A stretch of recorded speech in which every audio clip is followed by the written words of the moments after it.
Good evening.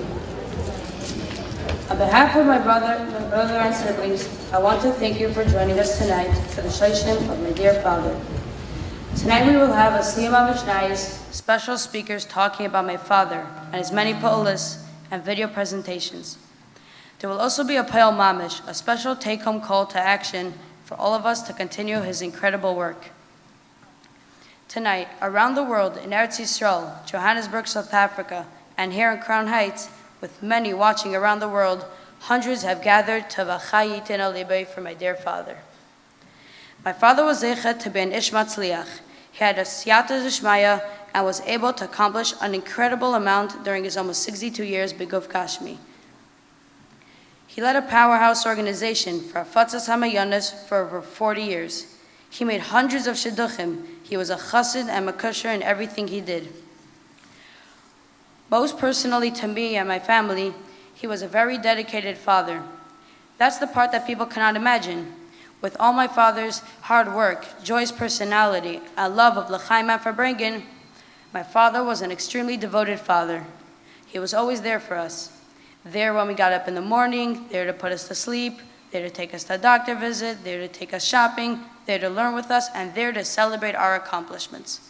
He was a family man all the way. Together with my dear mother, Zal sie sein gesund, he raised a beautiful family.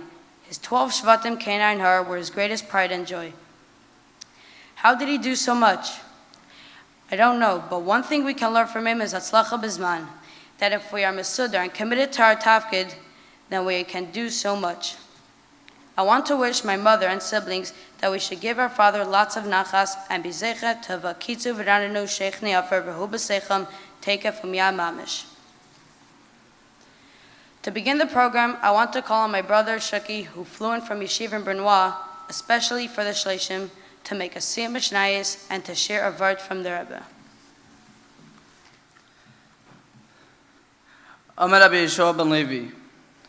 Asr HaKadosh Baruch Hu lahanchil l'chol tzadik v'tzadik shlish meis v'asara olamis. Hashem will give to every single tzadik l'asalavi 310 olamis. Shnemar lahanchil vayesh v'tziseh mamali. To give over to my loved ones, yesh, and I'll fill up their storehouses. Yesh stands for 310, and that refers to 310 olamis. Amar Rabbi Shimon ben Chalafta. Le'matzah HaKadosh Baruch Hu kli machzik bracha le'Yisrael ela hashalim. Hashem cannot find a kli fit to hold bracha for Yidden, only peace. Shenebar Hashem eiz lama yitain, Hashem yivarech tamei v'shalim. That Hashem will bless his nation, that specifically with shalim.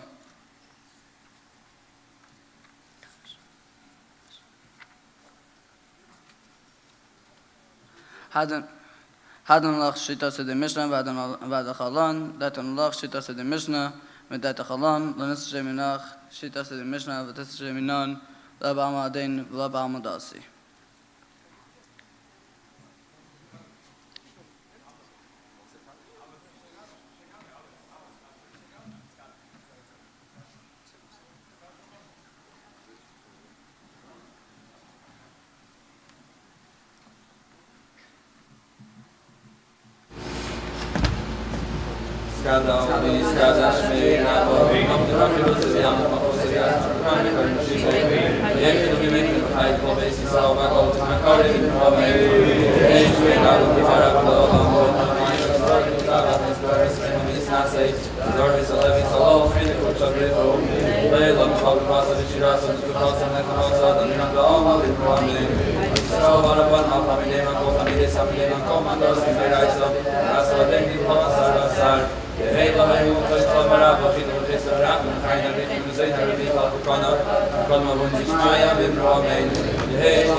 L'chaim, stop before speaking.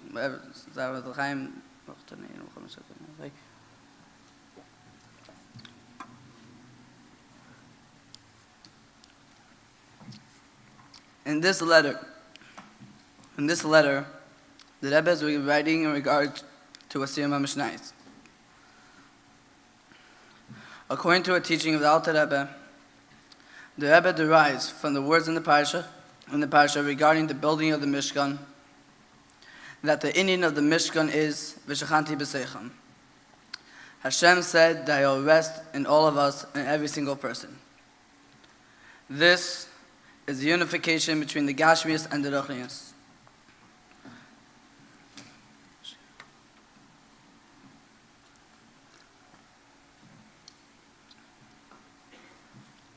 To draw down the Shekhinah into this world, through resting in the Mishkan, which was made from gold, silver, copper, etc., and through bringing up kabbanis to Hashem. And in our lives, this act of bringing down Shekhinah into this world, this means creating a mikdash for Hashem by allowing the neshama to overpower the guf. That our bodies should serve our souls and totally be given over and do whatever the neshama wants. The way to get to this achdus, this unification, this harmony between Gashmius and the Ruchnius, is through Torah. Like at the end of the Mishnayos that we just read, Shloshim, harmony and peace, is the vessel that contains the blessing for all Yidden. As it says, Hashem yivarech es amay v'shalim. Hashem benches Yidden with peace. As a preparation for that, how we get to that stage of Shalom, which brings to brachis, it is clarified in the beginning of the pasuk. Hashem eiz lama yitin. Hashem gives His nation strength. That through Torah, which is eiz, strength, we add Shalom into the world.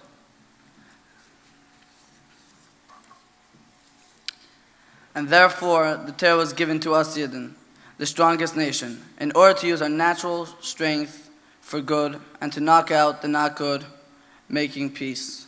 According to this, we can understand why it is so important to learn Torah, especially in the strongest years of a person's life, when we are young. It should be Hashem's will that our learning should be a proper learning that evolves into action so that we build a Mishkan for Hashem in our lives every day. And like we learn, the hint in the beginning of the Mishnayos, that me'emasai keren eshma ba'arvin. At what time of night are we able to start reading Shema?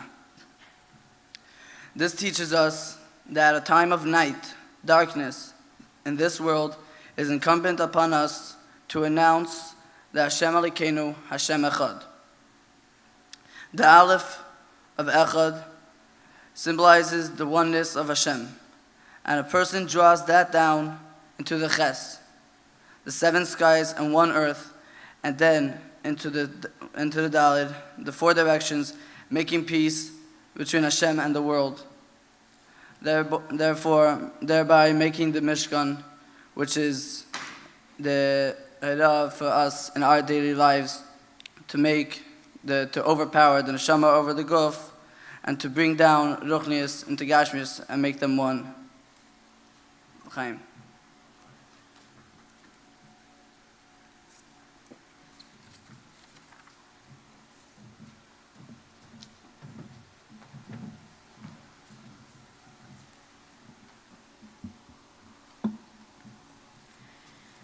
The Baal Shem Tov taught us that everything is b'hashgacha pratis. The Yemim of Gimel Shvat, the day of my father's Torah, describes the printing of Torah and Lakoti Torah, the Mamarim of the Alter Rebbe. The Yemim of tonight, Gimel Adar Aleph, the day of my father's Shloshim, reads, Rabbeinu Zakein Amar, Mitzvahs Ahavas Yisrael hu liyalid Am Yisrael asher me'elam leida ha'isei, u'mikol sheken lachaver adas Yisrael asher b'mkei megorei shu ben eibas adasei. The Alter Rebbe taught that the mitzvah of Ahavas Yisrael, loving a fellow Jew, applies to every member of the Jewish people, even if one has never seen him. how much more does it apply to a member of the Jewish neighborhood in which one lives, to every man or woman who is a member of one's own community? These two concepts, printing Chassidus and Ahavas Yisrael, define my father's life. And these two concepts are the theme of our event tonight. Please turn your attention to the screens where we will watch a special video presentation highlighting my father's tremendous Ahavas Yisrael, including his work in shidduchim. Living for others. The extraordinary Ahavas Yisrael of Rabbi Yonah Avtzon, Olav Shalom. Rabbi Yonah Avtzon was a man known for his many talents. The driving force behind Sichos in English, an accomplished shadchan, a dear friend and advisor, and most of all, a loving father, husband, grandfather, and family man. It seems that everyone thought they knew the real Yonah. But seeing all that he accomplished during his lifetime, one might not recognize the uniting force behind it all. His deep sense that life was not about him, it was about what he was needed for. He lived for others. Born on the 6th of Adar, 1957, to Rabbi Meir and Rebbetzin Chiana Avtzon, Rabbi Yonah grew up steeped in a tradition of giving. Watching his parents welcome and care for others from all walks of life, spiritually and materially, even as they devotedly raised their own 15 children, bli ayin hara, Rabbi Yonah learned to emulate those traits, and they would go on to follow him throughout his life. As a young man, he set out for New York to study in the Rebbe's yeshiva. He was introduced to and married his wife Rivka. May she live and be well. Together they built a home founded firmly on Torah and mitzvahs, a home always open to family and guests alike. Rabbi Yonah's caring nature extended far beyond his home. He was always going out of his way to help others in any way he could. I told him that I had 6 tapes that I produced from a lecture series on the Hebrew alphabet, and that perhaps he would want to sell those tapes in Sichos in English. At that time, Sichos in English was also selling tapes of different Hasidic ideas. And he listened to the tapes, and he came back a few days later, and he said to me, "You know, Ari, I think we should do a book out of it." I said, "Are you serious?" He says, "Yeah." And he helped me, he directed me exactly how to get the book from the cassettes onto paper, and he worked with me to reveal my talents. He had such a warm, outgoing personality that everybody felt like he was their best friend. I wouldn't even need to speak to him. Yonah was already taking care of me. When we came to the Rebbe, Yonah made sure that we were up front and center. He made sure we saw, he made sure we were there by the Rebbe. We came to the Rebbe, he made sure we were right in front of the Rebbe.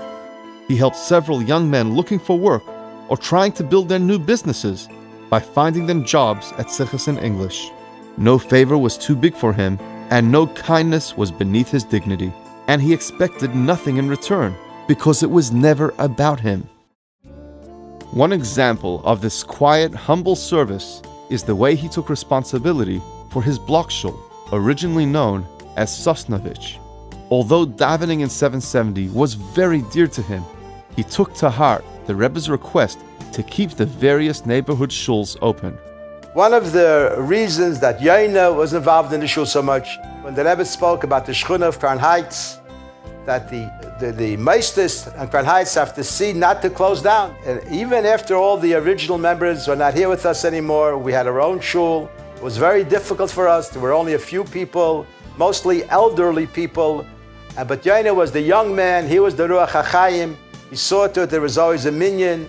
If there was difficulty, he would be the one on the streets to going and gathering the minyan. He would be the one, if someone had to go to the Yamid, he always went to the Yamid, never complained. It was hard, it was difficult. He worked the Aliyahs. And the main thing, he made everybody feel happy. Everybody was comfortable. It was a small shul. No one really knew about us. It was a quiet shul. And yet, Yonah worked with such diligence, with such mesiras nefesh, with such involvement, as if it was like the biggest thing in the world. You only knew one thing. Is Yonah here? If Yonah is here, we know that everything is taken care of. There's nothing to worry about. There'll be a minyan, there'll be a kiddush when necessary, there'll be about tefillah. Whatever had to be done, Yonah did it. We all just sat by on the side and reaped the benefits of having this very special minyan. While this quiet chesed went unobserved by many, another of Rabbi Yonah's projects, his work as a shadchan, was the talk of town. Beginning even before his own marriage, Rabbi Yonah was always thinking of potential matches. He saw his shidduchim as yet another way to help others, and he treated everyone who walked through his office with the utmost care and respect. He would spend many, many hours in his office trying to think of ideas of how to match a boy and a girl. Yonah did 5 of the 6 shidduchim of the children, my children that are married so far. And his involvement in shidduchim was thorough and complete and total. For those who consulted with Rabbi Yonah, he was a source of hope and an anchor of calm through sometimes stormy waters. He was always interested in our well-being, and he was always keeping abreast, asking me what's going on and what's doing with this one and what's doing with that one. Over the past 15 years, especially, Rabbi Yonah devoted large chunks of his day and night to answering emails, phone calls, and messages from parents and their children. Though the work was tiring, disappointing, and often thankless, he kept at it. And he was someone who was compassionate about helping out some families that needed the help. And even if he wouldn't get any money from them, he would do it because he wanted to help them. As the Rebbe said many times, that the way we bring Mashiach is by having more children.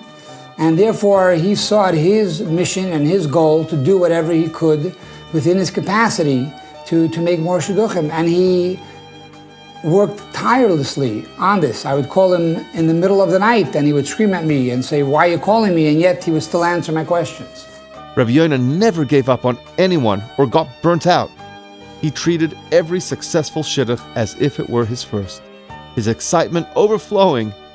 Every time he would make another shidduch, if it was number 350 or 375, he would call me up with such a smile. You could see the smile through the phone.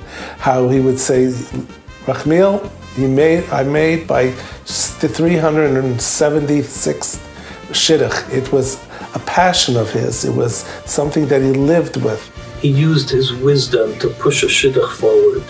He was involved in the simcha. I believe he came to every single one of my weddings. He schlepped down to Toronto to celebrate with us at the conclusion of a successful shidduch. During his lifetime, Rabbi Yonah was zeicha to assist in thousands of shidduchim and bring almost 400 to fruition. While he celebrated each match, he was never content, so long as there was someone out there still in need of his assistance. There's a Rebbe that keeps thinking of what we do. May the schus of these deeds, those acknowledged and those which we will never know, as well as the hundreds of Jewish homes he built, and the thousands of neshamas brought down to the world as a result of his efforts, bring his neshama and aliyah, and serve as a guiding light for our actions, so that we may see the ultimate shidduch of Hashem and Bnei Yisrael with the coming of Mashiach now.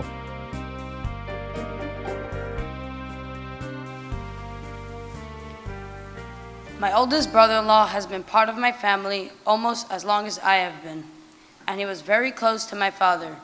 My father used to daven every morning for the last while in the yeshiva that Itzik founded and runs. My father loved his in-law children, Chasane Kivnei, and I want to ask Rabbi Yitzchak Wolf to share some thoughts and divrei chizuk with us.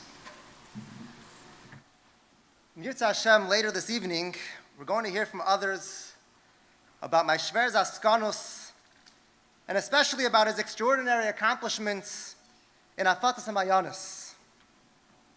I would like to share a little bit on behalf of the family about my Shver as a family person and about the chinuch he gave his children. Over the course of the Shiva, there was a staggering number of some 5,000 to 10,000 people who came through the door to show their support and to be menachem. And there's something that we kept on hearing over and over again. Your father was a gute chaver meine. Your father was very close to our family. Your father is someone who I was able to confide in.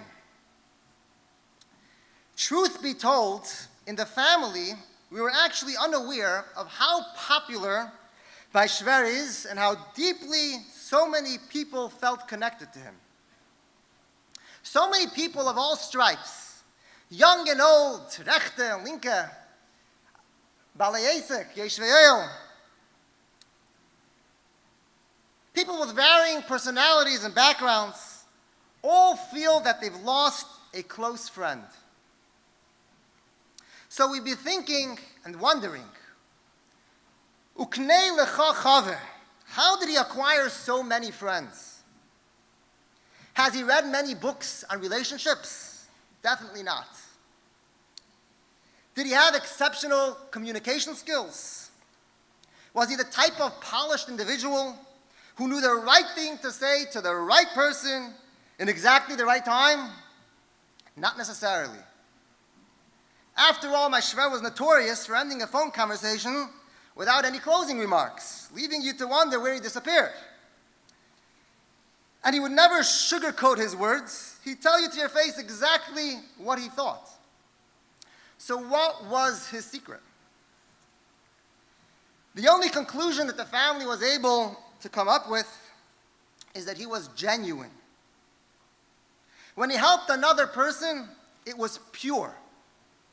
Without feeling superior, without strings attached, and without any ulterior motives. It was simply von Herz und mit an Emes. And when it's yotzim el halev, it's nichnasim el halev. The same is true regarding the chinuch he gave at home. My shver wasn't an ish chinuch, and never considered himself an expert mechanech. He wasn't the type of father who gave drashes, constantly teaching and explaining things to his children. He didn't follow any rules and systems in being mechanech his children. So what was his key? The answer is that he had no key. He was for real, and he represented emes. He wasn't one person in the streets and another person at home. His Yiddishkeit was genuine, sincere, authentic, and altruistic. He wasn't trying to impress anyone.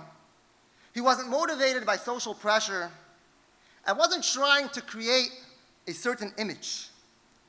To him, that was all bluff, and my shver hated bluff. And because his Yiddishkeit was emes, it was constant, it was always, and it was everywhere. The children saw that tefillah b'tzibur was not negotiable by him, even when it was inconvenient. That he would go to mikveh every single morning, in aloifim von azoi und nit anders, even when he was very ill, and it would take him a good hour. They knew that he had high kashrus standards that were very important to him. That he had a real koch in Yonah Gulu Mashiach that never faded as the years passed. The children saw that he wouldn't miss a day of Limud Rambam, Shloshim Prakim, with the familiar sight many evenings of Tati asleep on his Rambam. This was him. It was done with a pashtus and without fanfare. He took the Eibishter and the Rebbe seriously. This is the type of dugma chaya that he was, and this is what was naturally absorbed by his children. Torah and mitzvahs and the Rebbe's ratzon are non-negotiable. Azoi und nit anders.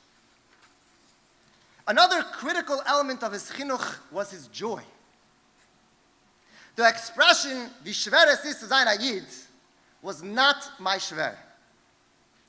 For him, nothing was a burden. Always seen with a big smile. Yiddishkeit was a joy. Doing the Rebbe Shlichus was a joy. Having many children, providing for them and caring for them was joy. Doing a favor for another Yid was a joy. My Shver loved the Rebbe deeply. Still etched in the memories of his children is how almost 20 years ago at Shmuli's Bar Mitzvah, my Shver said a lot of l'chaim, as he was accustomed to do. At a certain point, he started crying and crying, with only one word repeatedly coming out of his mouth: Rebbe, Rebbe, Rebbe. It made an indelible impression on his children. What came out when he said l'chaim was his deep love for the Rebbe. This was who he was at his core. He would write to the Rebbe very often and would go to the oil on a weekly basis. Every Yom Pagra he would be in 770, the night before and the night after. One night watching a video of the Rebbe, and the other night Farbrengen. And Bechlal, he loved spending time in 770. He became part of its furniture. 2 years ago, when he was in the hospital on Yud Aleph Nissen, he was literally in tears. Not because he had just found out that his life hung in the balance, not because he was in pain. He cried because it was Yud Aleph Nissen and he couldn't be in 770. It was his authenticity, along with his joy and love for the Rebbe, that made him who he was. This is the ruach that he brought into the home, and this is what was passed on to his children. So my Shver was a man of emes. He loved his family as well as every other Yid mit an emes. His Yiddishkeit and his kashrus were authentic and joyful. But there was yet another critical piece to his chinuch. Reb Nosson Gerari, Shliach of the Rebbe to Buffalo, was once in Yechidus. After discussing all of the Heilige Arbeit that he's accomplishing in Buffalo, the Rebbe became serious and said, "Und die Kavana Primis von dem allem ist zu haben chassidische Nachas von den Kindern." The Rebbe's message was clear: to prioritize family, to prioritize the chinuch of the children. My Shver was a big askin, a very busy person with lots on his head. He edited cover to cover every single one of the hundreds of books that he published. He was in charge of the printing.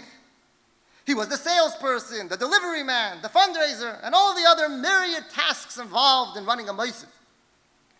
As a shadchan, he would have to communicate dozens and dozens of messages daily via text, emails, and phone calls.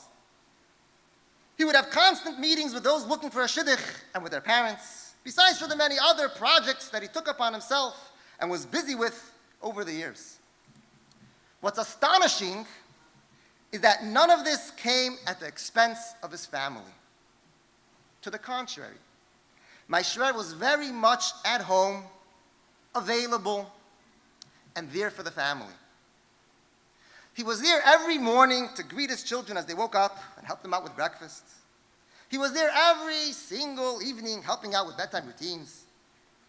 He would learn with his boys. Whenever there were errands and appointments, he was always available to drive. He would attend every family gathering and loved every minute of it. He even came to his grandchildren's birthday parties. He cherished his children. He cherished his children-in-law. He cherished his grandchildren and was very proud of them. During the first couple weeks after the shocking and tragic passing of my dear Shver, the family spent lots of quality time together, sharing memories, bonding, and being very open with each other. One thing that was clearly evident from these conversations is that not one of his children feels that he or she lost out in any way, shape, or form as a result of their father's askanos. To the contrary, He spent so much time at home and was so involved that his children had very little knowledge of his askanos and accomplishments. Perhaps this is one of the most powerful aspects of his chinuch, that his family came first. His frumkeit, chassidishkeit, his kashrus, avos Yisrael, shidduchim, askanos, Avtzon, changing the world, they didn't come on the cheshbon of his family. It was his own mesiras nefesh. He was not sacrificing his children to do bigger things. So in the spirit of Achai Yitin Eliboy, let us take a lesson from my shver, how important it is to prioritize our own family and the chinuch of our children, no matter how busy we are, and no matter how important those things that we're busy with are. Und die Kavana Pnimis von dem allem ist zu haben chassidische Nachas von den Kindern. My shver, currently in Eilam HaEmes, is looking down at his children in Eneklach, and there's no question as kwelt mit Nachas. It's our job not to let him down and to continue giving him the abundance of Nachas that he truly deserves, until we'll be Zeicha to the Izgalus von Rebbe, the Yikitzu v'Ranu Sheikh Ne'afar, who b'Steicha. Thank you. The second focus of our evening is my father's commitment to and accomplishments in Avtzon Hamayanis. We will hear from guest speakers and watch a special video presentation about his work in Sichos in English. Rabbi Prager got to know my father in recent years, and they became very close friends. Rabbi Meir has an incredible passion for Avtzon Hamayanis and helped my father tremendously in Sichos in English. He has given hundreds and thousands of hours to help my father and the Mosid, and has been a strong financial supporter as well. He recently joined the Vad of Sichos in English that will make sure to keep my father's work going, Mechayel El Chayel. On behalf of my mother and family, we want to thank you for being there the way you have. We deeply appreciate it. It's my honor to call upon Rabbi Meir Prager. Chaim.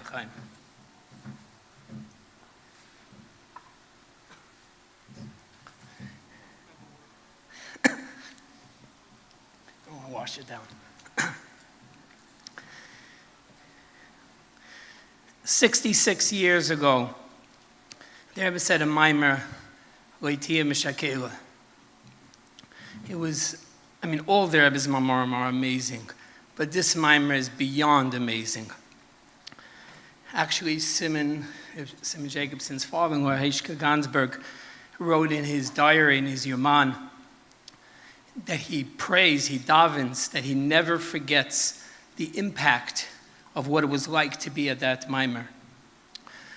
Moshe Garari, then the famous mashpia of Yale, came to America at the time, and he wrote back to Israel that what he saw during this mimer would be impossible to describe. He says concepts of azoza atzmis and things that he learned in Chassidus that he never understood, he literally saw at that mimer. The Rebbe was crying bitterly during that mimer. It was hard for the Rebbe to say the mimer. It was hard to hear the mimer, and the Rebbe continued crying afterwards.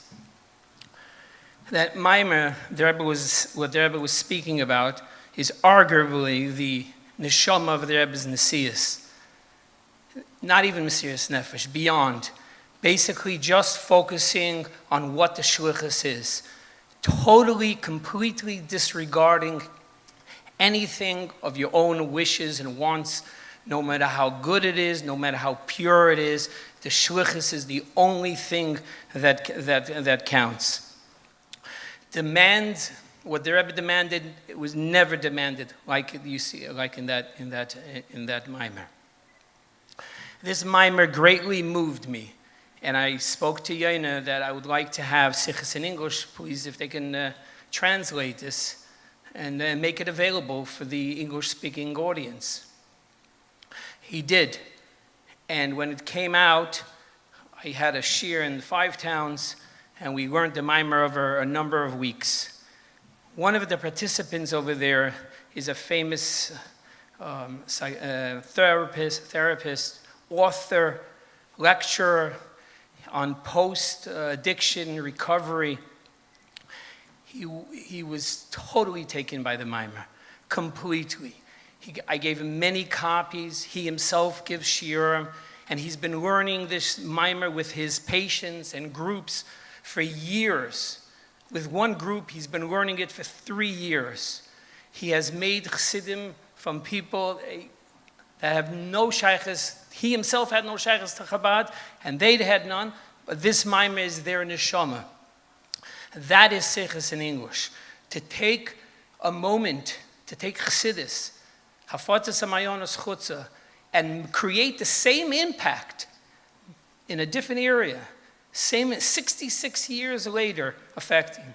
Another time we learned to Mayim Rabbim from Lamed Ches, and with a translation from sichos in English, and one of the participants was so moved by this Maimer that he was going to sponsor. He was going to sponsor a Sefer Torah written in honor of his son's bar mitzvah, and instead he sponsored the first book of lessons in Mamarim.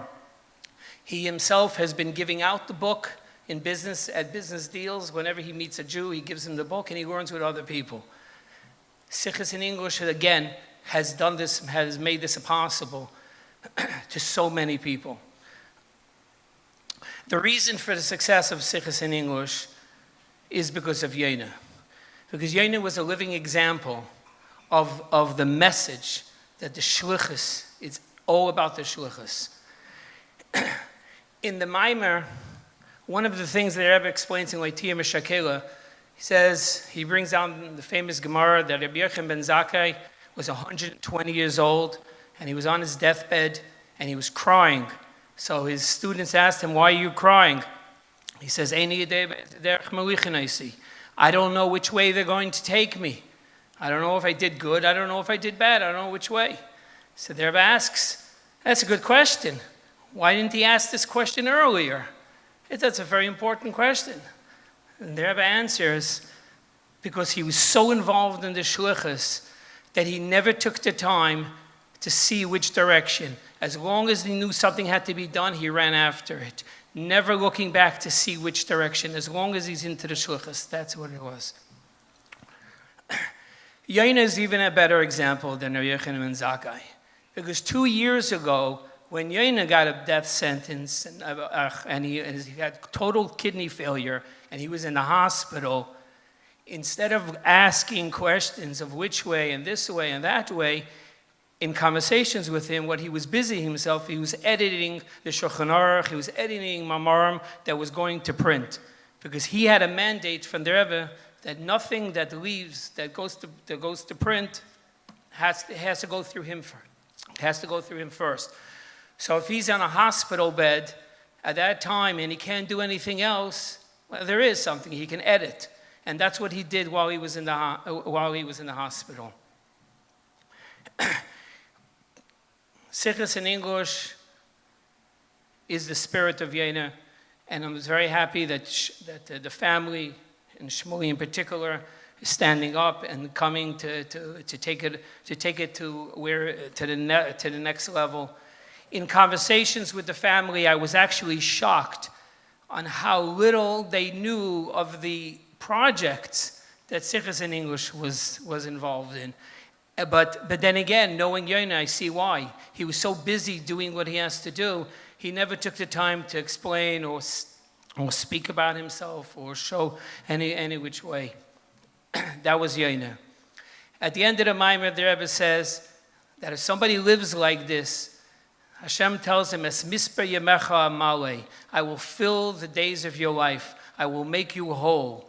And with that promise, I know that the future days of Sichos in English are going to, with this spirit of Yonah, is going to be bigger and better. The Rebbe's Man, the story of Sichos in English.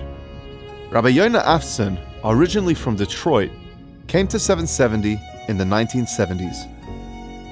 In those years, a shift was taking place in Lubavitch. Because of the Rebbe's influence, thousands of Yidden were returning to their roots and flooding the streets of Crown Heights. the Rebbe would verbring for many hours at a time, and for many of these Balei Tshuva, though they stood among the crowd, they did not understand a word of what was being said. When I started learning in the early 80s, Sefer Tanya Kadisha, the Tanya, which totally changed my life, I realized that it presented a very profound challenge to my world outlook. And it was an awesome experience. But when I tried to reach and to delve into Chabad Hasidic understandings, it was very difficult to do, because at that time, even though I could read Hebrew, I didn't understand what I was saying.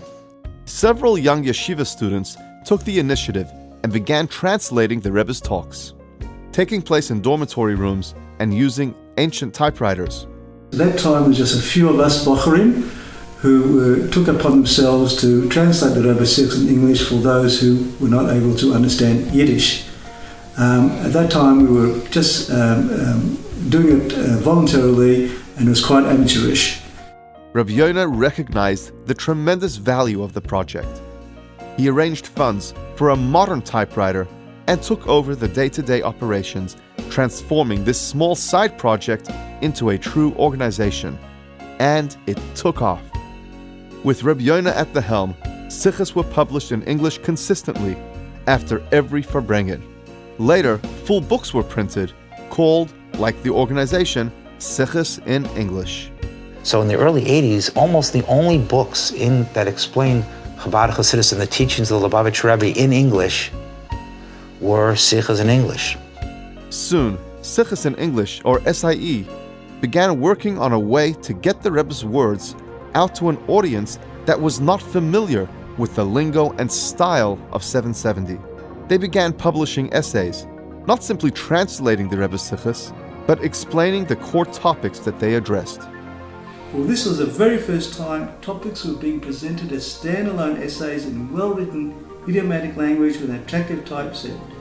Yonah received some criticism for not adhering literally to the Rebbe's words, but he was buoyed and infused with determination to continue by the fact that the Rebbe himself, on many occasions and in different ways, indicated his approval. A new era had begun in the dissemination of Hasidus. At times, the Rebbe would personally edit these essays, making specific corrections to the choice of wording and even the grammar. Yet in general, the Rebbe directed Rabbi Yonah to take personal responsibility in ensuring that these revolutionary essays and the subsequent books would remain true to their source. Rabbi Yonah understood the great responsibility he was entrusted with. Every sentence, every footnote, and even comma that was published by Sichos in English was reviewed by him personally. When the Rebbe began Farbrengen and delivering talks several times a week, Rabbi Yonah recruited translators in Eretz Yisrael, and SIE began a round-the-clock operation to disseminate the Rebbe's teachings. He would call me. It was after davening, like 10 o'clock, 10 o'clock Israeli time, 11 o'clock Israeli time. Hey, I got a call. Ellie, we got a question about the Sikha. Wait a second, Yonah, it's middle, huh? It didn't matter it was the middle of the night. He had a question about the Sikha. SIE also began translating and explaining classic Hasidic works, such as the talks and writings of the previous Lubavitcher Rebbe. As the work grew, Rabbi Yonah did whatever needed to be done. He hired, he edited, he fundraised, he even delivered books. No task was too trivial, and no responsibility was too great, because Rabbi Yonah sought neither prestige nor financial gain from his work. He viewed SIE as his holy shlichus, and what mattered was only what was needed of him.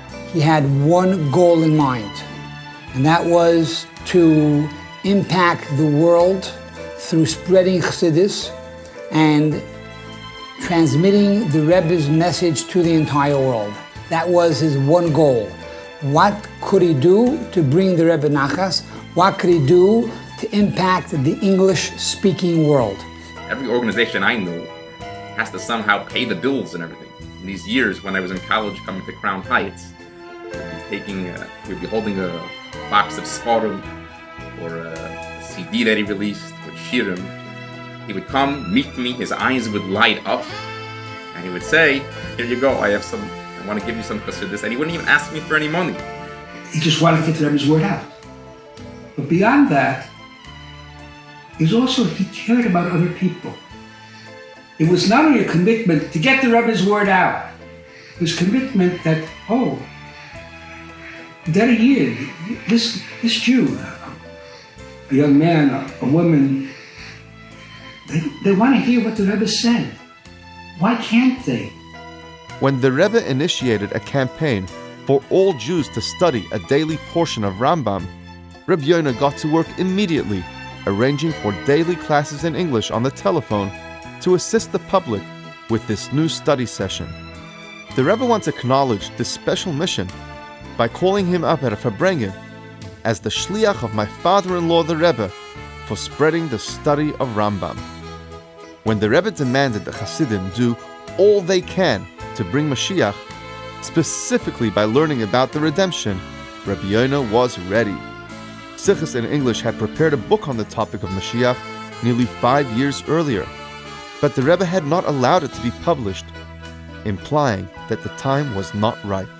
Now, hearing the Rebbe's powerful words, Rabbi Yonah once again approached the Rebbe for permission, and now the classic volume, From Exile to Redemption, was born. After Gimel Tammuz, Tafshin Nun Daled, SIE adapted to the challenging reality by focusing on compiling the Rebbe's teachings by topic. Culling from the wealth of addresses and letters over the years, books were published on a wide variety of issues such as marriage, health, trust in Hashem, the weekly Parsha, and Hasidic thought, and many books on the topic of Mashiach. One of SIE's most popular publications was an updated translation and explanation of the Hayom Yom, a compilation of inspirational teachings for each day named Tackling Life's Tasks. In recent years, Rabbi Yonah directed one of his most ambitious projects ever, a landmark translation of the Shulchan Aruch Harav, which was also beautifully designed. He lovingly edited every page, even while ill in the hospital. At the time of his passing, 8 out of 12 volumes had been published, with the rest at various stages of preparation. The 9th volume was delivered to his home during Shiva. And the first copies came to our house last night. The Baal Shem Tov once asked the Neshama of Mashiach, "My master, when will you arrive?" The latter replied, "When your wellsprings, the teachings of Hasidus, spread to the outside."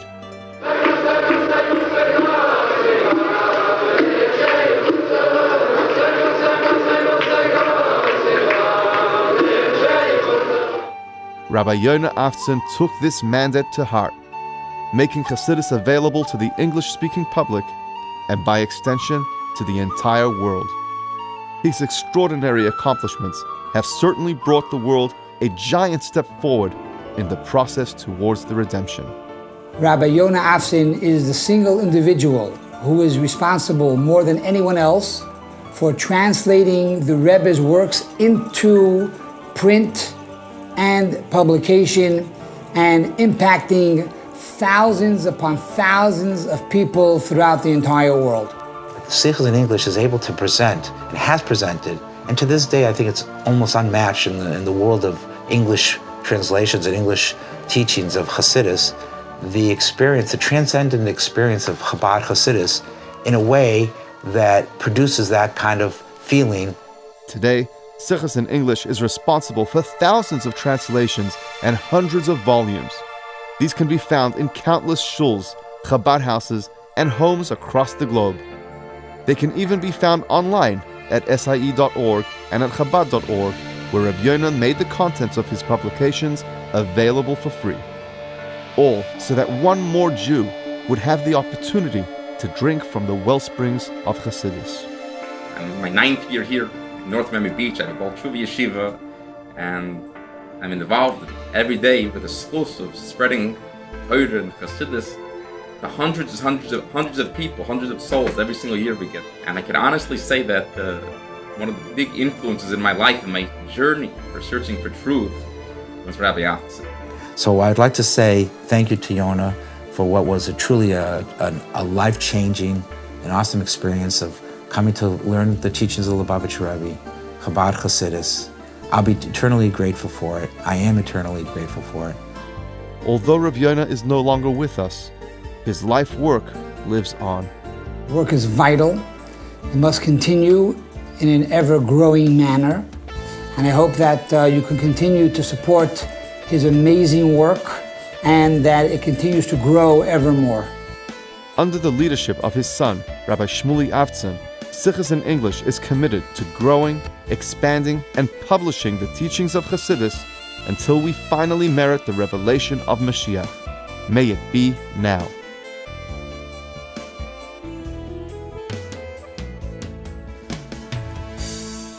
Our next speaker has been a colleague and friend of my father for decades. They have both dedicated their lives to transcribe and spread the Torah of the Rebbe.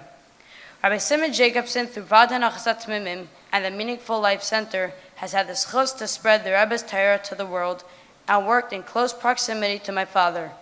He has a unique perspective on how my father worked and his accomplishments.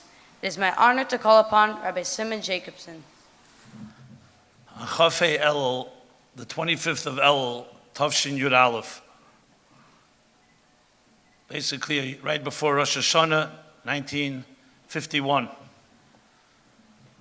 which was several months after Yud Shvat Dei Stalkus, the passing of the Frierdiker Rebbe, and the Rebbe had not yet assumed officially the leadership. So it was a Thursday night at 10:30 p.m., and my father-in-law, Oliver Shalom, Heske Gansberg, mentioned earlier, who worked in publishing, typesetting, and publishing and printing all the Maimorim and Siches that the Rebbe, who was the publisher of Kahaz at the time, through the years when he arrived in America, the Rebbe in 1941. So my shver, my father-in-law, Heske Gansberg, was one of the people working in producing these materials. His birthday, his 22nd birthday, was that Shabbos, 27th of Elul. And he asked the Rebbe when he can go into Yechidus. Then it was very informal. And the Rebbe said he should go on Thursday night. So 10:30 he went into Yechidus. Here's what the Rebbe told him. The Rebbe said that on the day of your birthday, you'll surely learn the mimer that just came out from my shver, Frierdiker Rebbe, of Gimel Slichas. And you should make an opportunity to go to the oil. My shver said to the Rebbe, if that's what the Rebbe wants me to do, if you have to go, you go. Basically suggesting, I'm right here in front of the Rebbe, I don't need to go there.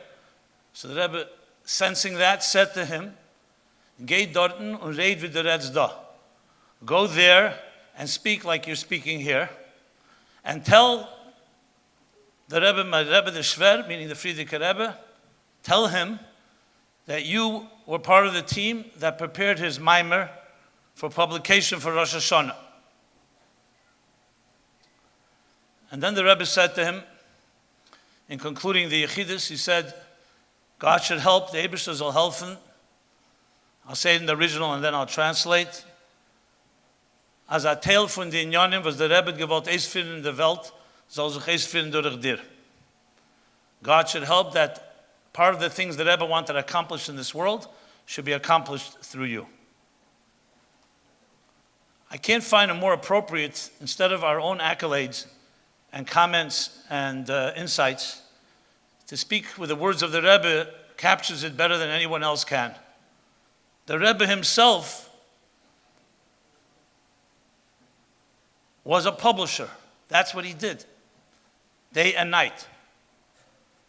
We don't even know the extent, but everything the Rebbe did in 1941, everything that was published, went through the Rebbe's hands. And even in later years, when the Rebbe did not necessarily prepare everything, the Rebbe would look it over, and always, till the last day, before Chav Zayin Oder, the Rebbe would always write the date on the introduction to that kuntres or booklet or publication. So everybody in this world has their unique shlichus. Everyone. God sent us here. Everyone here is indispensable. Everyone has something that they and only they can accomplish. But there are individuals where you see it in such a blatant way that literally not only did everything possible to spread, translate, spread, publish the Rebbe's words, but also, and essentially was walking in the footsteps of the Rebbe himself. So that takes a whole different level, because there we have the living example of the Rebbe, the ultimate and quintessential publisher. And everything we know about publishing and writing comes from the Rebbe, indexing.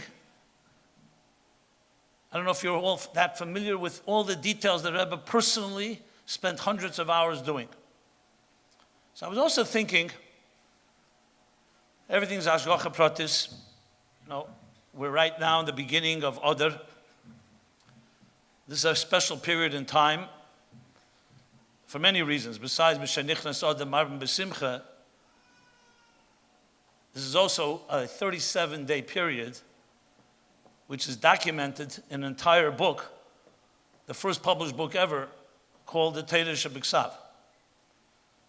So the Sefer Dvarim, Eila Dvarim Asher Diber Moshe, these are the words that Moshe spoke, were spoken in this 37-day period that began just a few days before the untimely and tragic Ptira of Rabbi Yonah, Rosh Chodesh Shvat. Bayres HaTorah Hazeis, the Torah begins in Sefer Dvarim, that on Rosh Chodesh Shvat, Moshe, knowing that he has 37 days more on this earth. So what does a Rei Yisrael do, a true Rebbe? He makes sure that he's going to preserve the legacy that God gave him on Har Sinai. And the whole book of Dvarim takes place in these 37 days, from Rosh Chodesh Shvat to Zayin Adar, which is just a few days from now. This is the passing and the Shloshim of Rabbi Yonah. Now, what does Rashi say on Ba'eres HaTorah Hazeis? Something that Rebbe quoted numerous times, countless times. B'shivim Lashon. What did Moshe Rabbeinu do exactly? He already gave over the Torah in 4 books. Bereshis, Shmos, Vayikra, and Bamidbar. And at that point, the story ends. The Jews are already on the east bank of the River Jordan. So what is this extra book here? So Mishnah Torah, Moshe reviews it all, but now in his words. But Rashi goes further. When you say Bayres HaTorah, you could say, he explained the Torah. There's much to explain. We have a whole Torah Shebal Peh, oral Torah to explain. Rashi says, B'shivim Loshen. He translated into 70 languages. Here's not the place to go into when exactly did he have time to do that. Just translating into English is taking a little more than 37 days. But the Rebbe brings this, that it's Rosh Chodesh Shvat, the Rosh Chodesh of the month of Shvat, of Yud Shvat, that the Frierdiker Rebbe, the Rebbe says, was the one that pioneered the first time that Chassidus began being translated into English. We have a story here and there that Azar, the Rebbe Rashab's brother, translated a certain idea in Chassidus in Russian, but in a consistent manner it was the Frierdiker Rebbe. And the Rebbe explains in Yud Shvat, Rosh Chodesh Shvat, which is the Reish of the month, Bayres HaTorah Hazeis, the Aved of our generation, Yefutza Meinesecha Chutza. Chutza doesn't just mean from the intellect to the emotions, or from Haskalah to Aveda, from ideas to action. It also means to reach the furthest outskirts, both quantity and quality, every corner of earth. And that's impossible in the original Hebrew. So what is the way to do it? You have to translate it. Translation is its own genius. It's even harder to translate than to say the original, because originally you just repeat. If you translate it literally, it's very difficult to read. So how do you translate it in a way that's palatable and accessible to readers, but at the same time preserves the integrity? That's a whole art of its own. So it would be hard to ignore that the Ptira, the passing, the tragic passing of Rabbi Yonah and the Shloshim is taking place literally in these 37 days. When Moshe Rabbeinu first translated, Frierdiker Rebbe did it with Chassidus. The Rebbe, of course, took it to a whole other level. And though I know Rabbi Yonah would not appreciate being in the same sentence with these great giants, but a student of the Rebbe turned it into a whole institution with hundreds of books, the envy of all of us. I'm a publisher, but I've not published hundreds of books, which is a feat. It's not that simple. I first met Yonah when he was a bacher. We met in the building called 788 Eastern Parkway. This is the corner of Kingston Eastern Parkway, this mysterious office building above 770. If you ever go there, you'll see what I mean. It actually was once 2 apartment buildings, and they joined them, but they never architecturally joined them. So it's like catacombs. You can easily get lost and go in a circle and circle. This is the building. It's above 770, so all the tefillahs of 770 go through the offices upstairs. No hidden intentions with that. It's just a fact. So I met Rabbi Yonah. I was already in the building working on Sefer Lekutim, which was my first so-called career as a bacher. Tov Shalamed Zayin, encyclopedia on the Tzemach Tzedek's Maimorim that the Rebbe instituted in Nittel Night in 1976, Tov Shalamed Zayin. Rabbi Yonah, as we saw in the video, was beginning the work like all of us, without necessarily a plan. You just do what has to get done. So we met in these hallways and we would talk by Chazara. He would come. I already began also helping out in Vada Nochsat Mimim.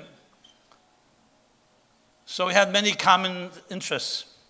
One of the running so-called jokes that we both shared was almost like a driving ethos of our work, was that when the first volume of Sefer Lekutim was published, so we were Bochrim students, and we went to Rabbi Chadikov, who was the second in command, was the Rebbe's chief of staff, and we asked if Rabbi Chadikov can give us permission to get a book, one book free for each one of the staff of this Sefer Lekutim, the encyclopedia. Rabbi Chadikov looked at us like completely like we're off the wall. He said, "Why would you get a book for free?" That's what he said to us. So I don't remember who said it, I said it or someone else. 2 of us were there, 2, 3 of us.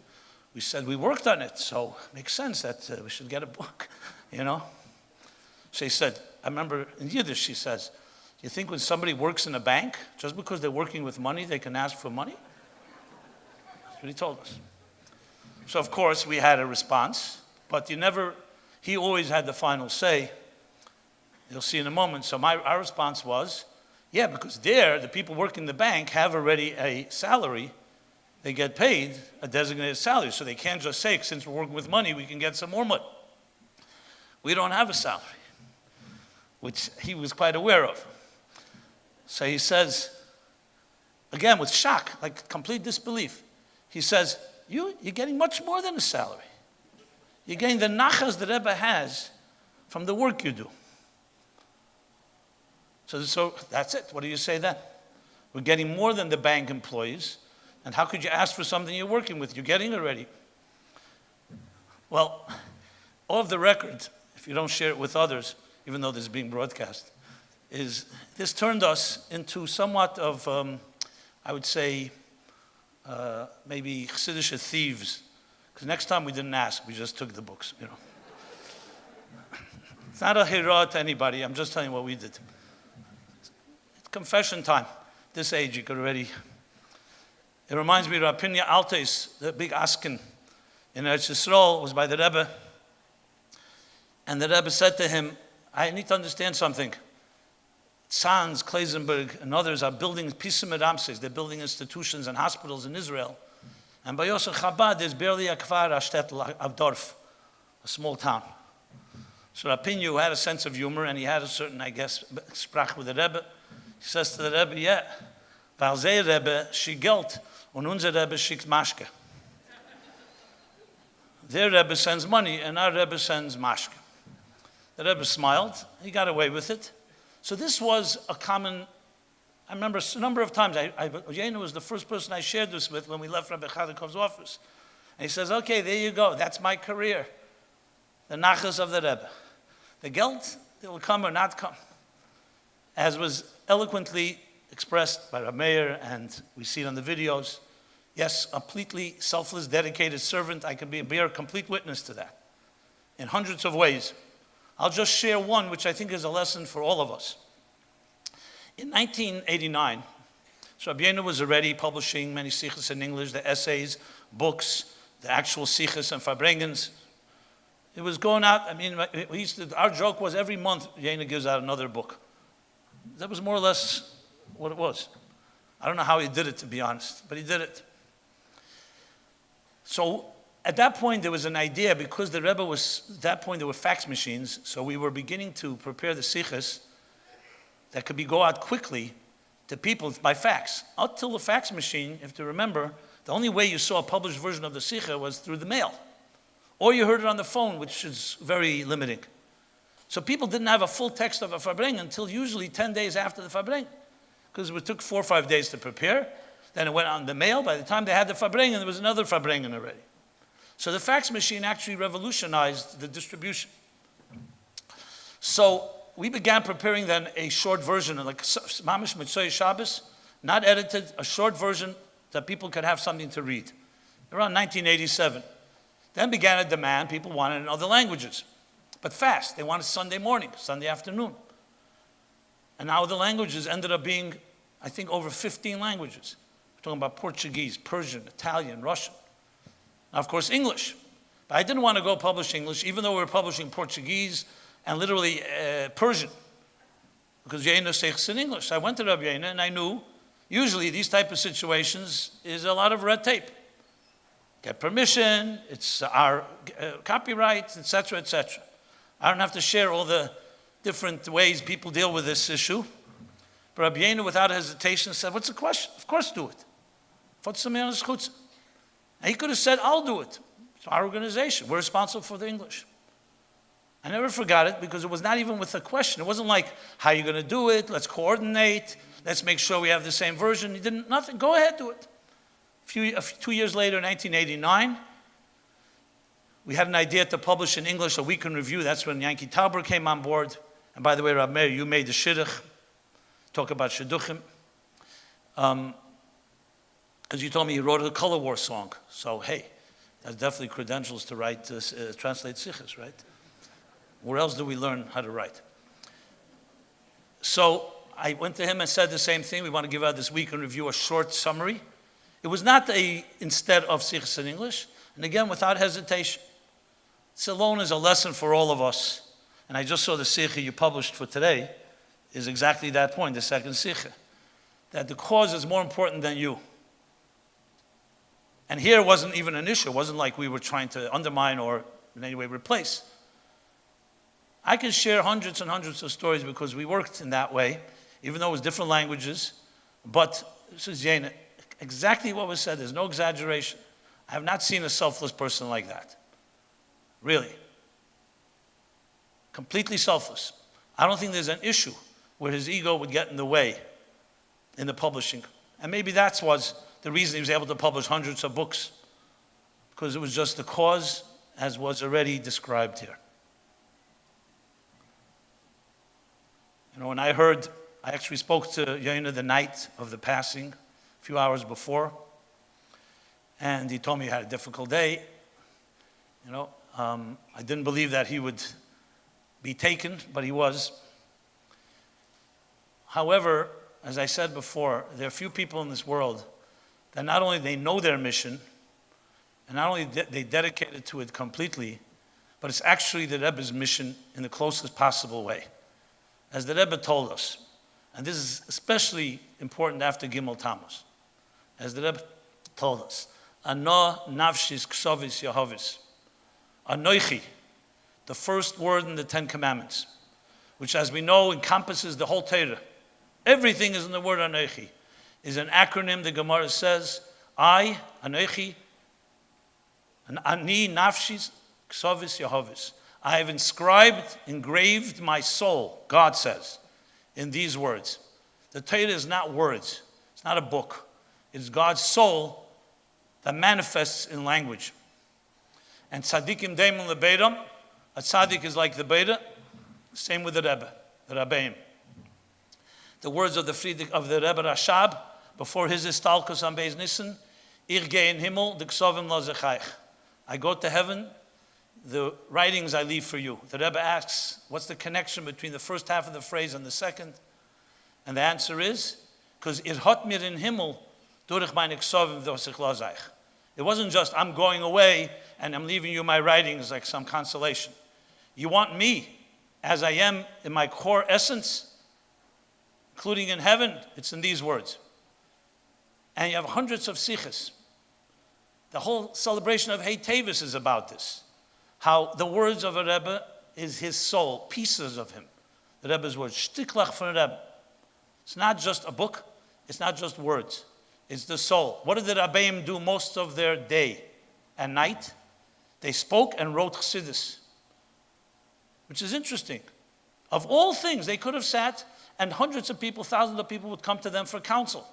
No, they did that, but the majority of the time, just count the books of the Alter Rebbe and the Mittler Rebbe, the Samach Tzedek, Rebbe Marash, Rebbe Rashav, Frierdiker Rebbe. There's no way to do that unless you're spending most of your time.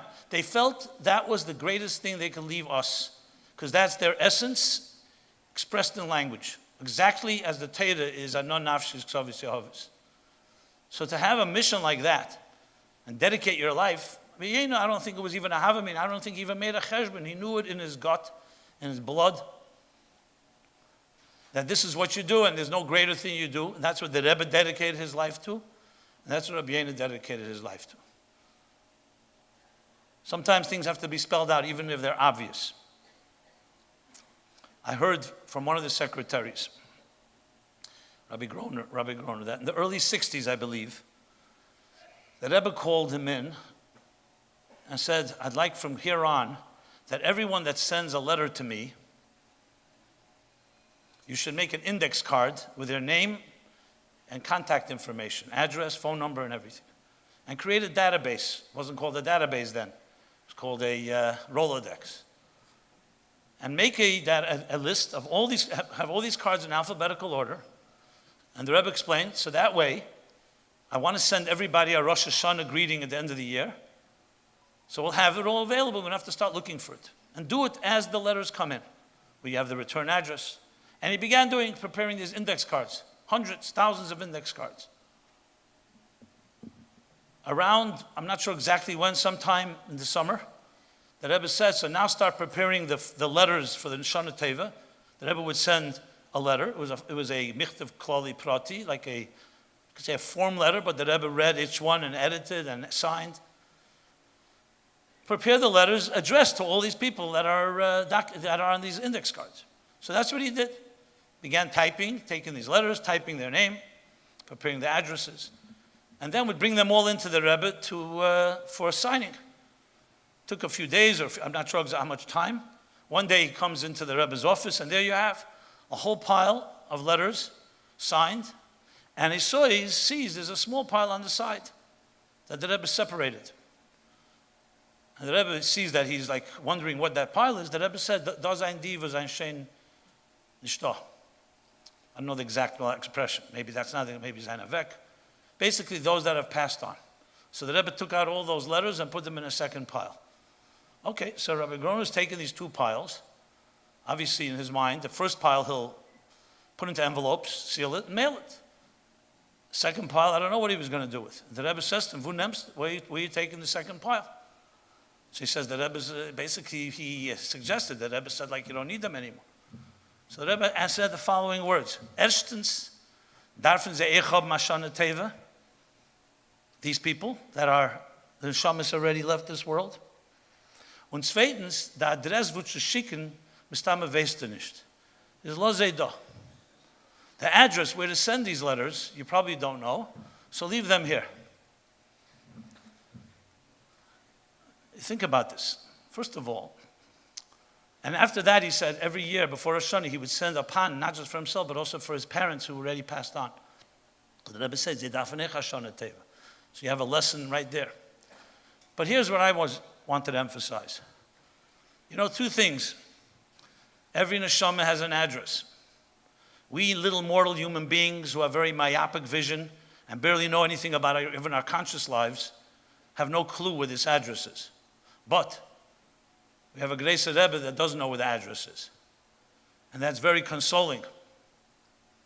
There's an address, and the Rebbe knows where the address is. I would suggest, B'derech Efsher maybe, when it comes to a person like Yonah, Rabbi Yonah Avtzon,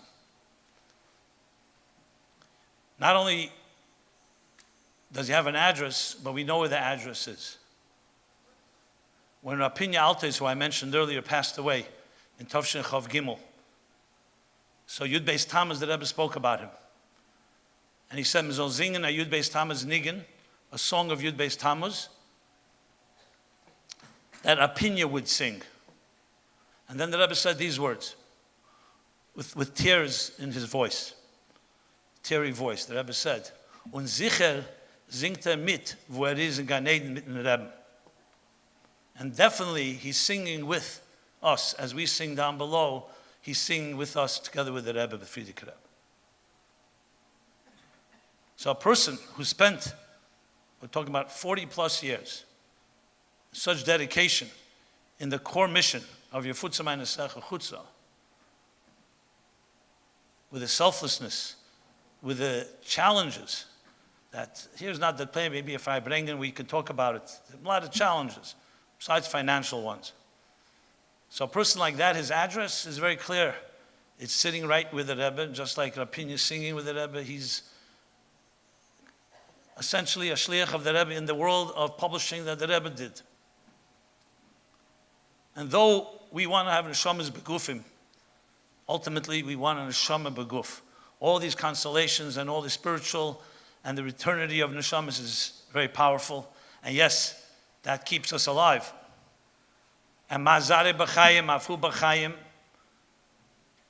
is also a very powerful message. But we were also taught, and the Rebbe said it time and again, that we want a neshama beguf. So for the short period right now, the neshama beguf of Rabbi Yonah is his children, his family, and in a way all his talmidim, hanikroim bonim, students are also called children. And when I heard, literally the first night of Shiva, Rab Shmuley and the family are continuing, it was a tremendous simcha in my own heart, because that is the sign of eternity.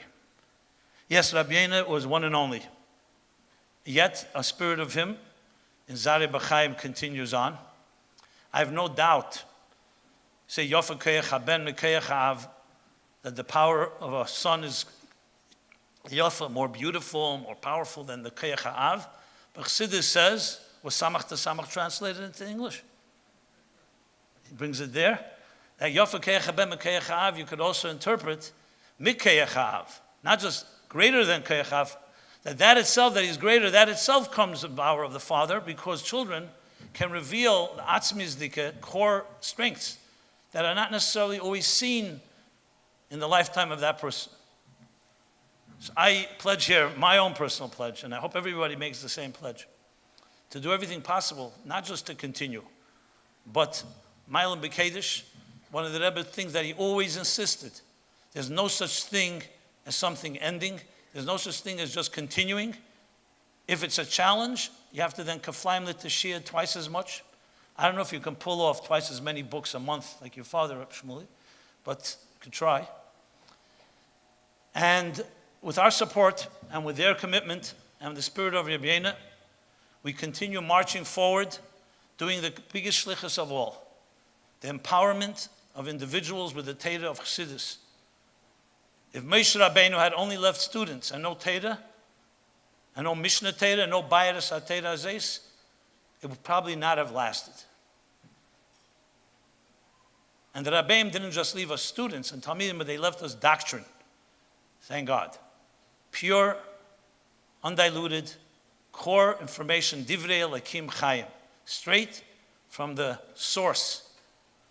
And it's our mission is to translate it, both literally and figuratively, into the language that makes it accessible to every one person on earth, and distribute it. The Rebbe once wrote, "Kimedumani shahaloshen hu lo yatfisu meinesecha chutza ela yafutza meinesecha chutza." That the Kimedumani is the Rebbe's like tongue in cheek, saying, "I think the language that the Mashiach, that Baal Shem Tov heard from Mashiach, is not printing of the well springs outward, but spreading the well springs outward. Printing and spreading is not the same thing. Spreading is distribution, reach.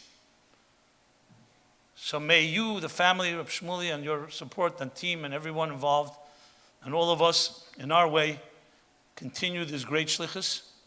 This is not just prepares for the Geula, but it's me'ein the Geula, it's tayameo. This is a taste of the Teira Mashiach, Teirasha Shel Mashiach, as we're taught that on Friday before Shabbos, you taste from the foods of Shabbos. Chassidus is a taste of the Geula. To continue with this tasting until we can have the full course dinner with the Rebbe, the Rabbeim, and especially also the Shluchim that dedicated their lives to doing everything possible to disseminate these words. And as I said, we know exactly where the address is, both above and below. May you be matzliach, and may we take the loss and the grief and the sadness and turn it into bedina yiktseru, into a flourishing and blossoming of the spreading of Chassidus through the world, till we're really zeichet to mola oretz deis Hashem, kamayim layom mechasim, a world filled with divine knowledge, which is teres Chassidus, as the waters cover the sea. It is now my pleasure to call up my brother, Rabbi Shmuley Avtzon. On behalf of my mother and siblings, I want to thank Shmuley for taking upon himself to continue the Maisid of Sichos in English, B'Yasser Seis, B'Yasser Eis. There's no question that Tati is getting tremendous nachas from seeing the Maisid continue, Mechayel El Chayel. Latzav Atzlacha, Rabbi Shmuley Avtzon.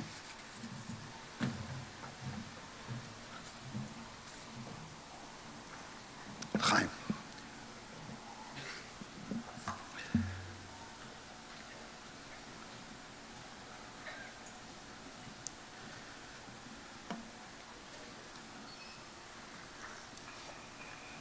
Hamshach to the words of Rabbi Jacobson, on behalf of the family, we would like to start together to sing a nigun that was very dear to my father.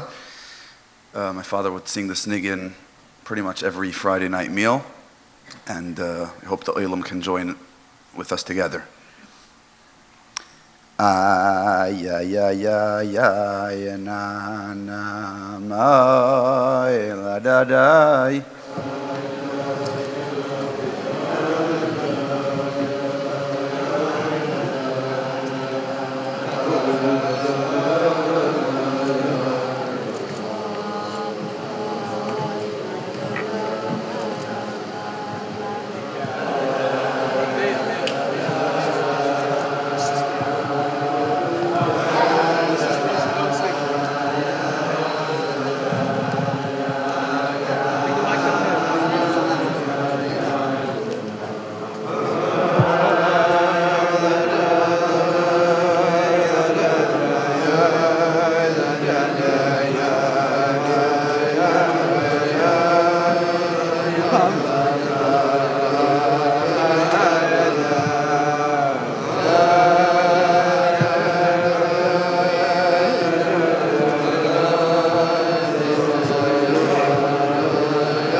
Coming here at the end of this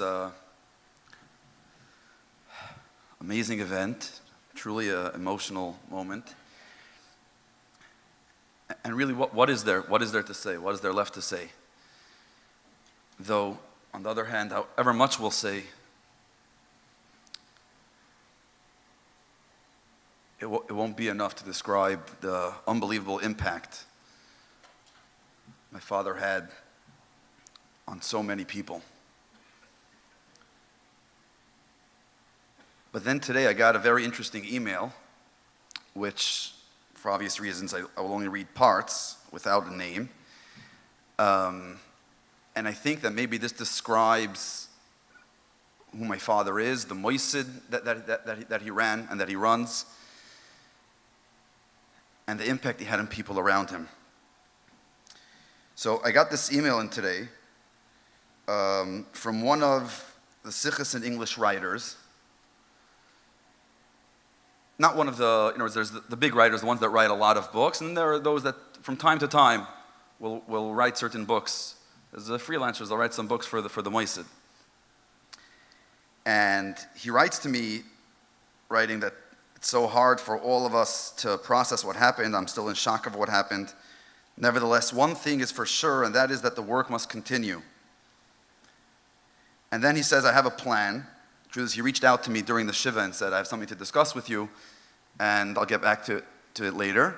And he wrote to me today that it's right before it's the day of the Shloshim. I want to get it off my chest and let you know what I have in mind. And basically, he has in mind, he's writing a series of books, and he wants Sichos in English involved in the publication. And basically, he writes like this. He says he wants to do a Lili Nishmas, my father.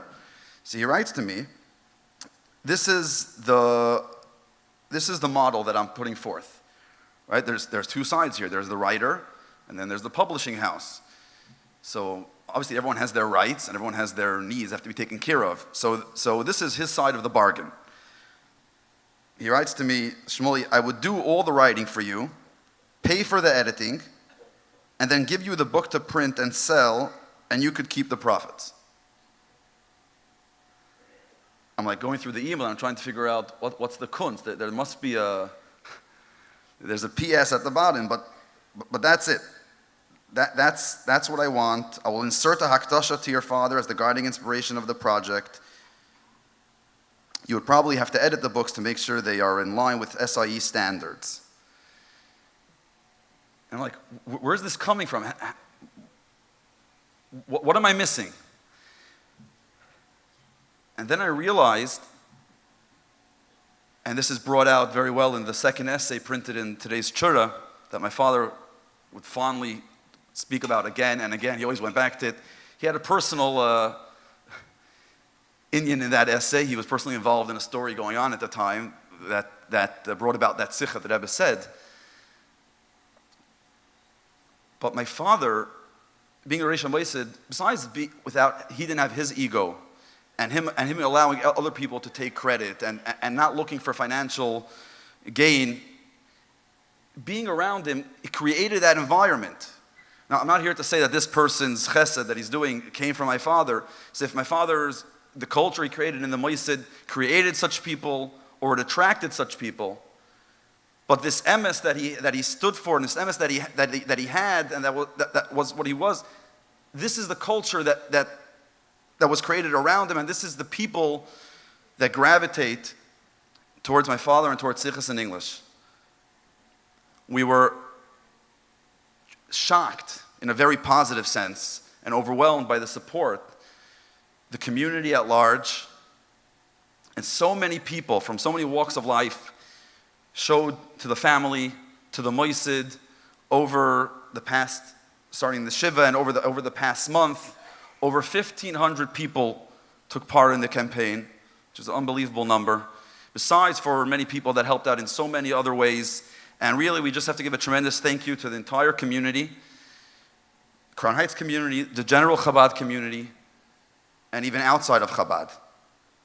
Specifically, I would like to extend our appreciation to the family, the extended Avtzon family, the Chazan family,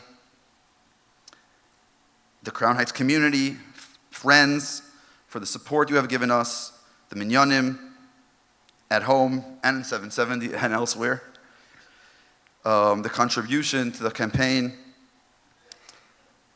and Click Consulting, run by Mr. Shani Edelman, for the tremendous help they have given us from my father's untimely passing over the entire month. Special appreciation for the Shloshim, for those that helped us out with the Shloshim event. Again, Shani Edelman and Click Consulting, Ms. Chana Peterson, Shammai Chain from 321 Motion Videos, Chani Maleki, Vad Printing, Beis Rivka, Fitcha Ben Shimon, Chani Maleki, Levi Hillel, Albany Bakery, and Mika Sofer from COL, and for her help over the entire month. Going forward, so much was said, and there's so much to take from my father, and I'm sure everyone can take something from the different speakers, the different presentations we have brought here. If it's my father's emes, if it's his tremendous Avos Yisrael. So many people turn to the family and ask, who's taking over shidduchim? Take it. Obviously, in the family, there will be those that will do their part, but it's a free market, and everyone, please, you're all invited to take part. Afatzas Mayonis, through your help to the Moisid, your own Afatzas Mayonis, be the Rebbe's mouthpiece, be Meifetz Mayonis in all languages, especially in the English language. Specifically on our part, on the family and Sichos in English. So just like we printed here tonight, a few essays from Sichos in English, what we would like to do over the next few months, hopefully for the year, is we will give out weekly different Sichos and essays from the original Sichos in English set. Some of these were never printed in book form. Part of the set was never fully printed. It's really not available. We will reprint together with different Hagoyas, Minus, Kisvei Yad, answers that the Rebbe has given, and advice, direction in such amazing ways to my father and the Mois of Sichos in English. And hopefully we would like to, specifically dedicate to my father, reprint the original set. There's been a lot, just over the last month, so many people have asked if the original set can be available. It hasn't been around in over 30 years. And Mirz Hashem, anyone that wants to join that project is more than welcome. And we hope you all, the Chayit and Alibai, take to heart all these amazing things we have learned from my father. And we know Zare B'chayim, Hu B'chayim, personally, myself, my siblings, on the direction of my mother. We will do all we can to continue my father's life.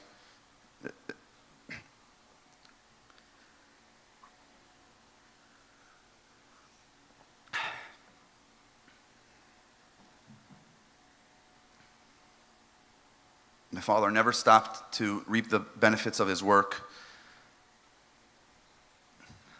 For some reason, I doubt, even now, if he's doing that. I don't know if he knows how, unless in the Ilma Emes they have these, some people, you have to change a little bit. I don't know if he had it in him. And one special project that would be amiss if we didn't mention, the Shulchan Aruch project, which is really, over the last few years, this was his entire life. I was with him in the hospital 2 years ago. I was with him in the last few days of his life, speaking to him, and this is what he was doing, working on the Shulchan Aruch project. There's a volume, the first volume, as in the first print of the new volume came to the house during the Shiva, will be available in a few months. There's another volume going to print, and then another few volumes, Mirz Hashem, over the year, and hopefully within a year and a half, the Shulchan Aruch project will be finished, and this will be just unbelievable. A masterpiece will become a staple in every Chabad home, Chabad house, yeshiva, and outside of Chabad as well. V'chayit in Elibai, v'kitzu v'ranu sheikh niafar, u'macha v'ayelikim dima me'al kolpanim. May we reunite with my father, the Geula Shlema, with the Rebbe Bereshenu, and my father will definitely get a good spot there, and may it be take it from me ad mamish. Thank you all so much for coming and participating. After this event, there will be a Farbrengen, and we ask family, friends, Please feel hamish, sit down, feel free to share stories, anecdotes, lessons. We know our father was our personal father of the family, but he was a ish tzibur, a person of the community. He gave his life to the community, and as we've seen over the last month, the community gave us so much in return. Thank you all very much. Thank you.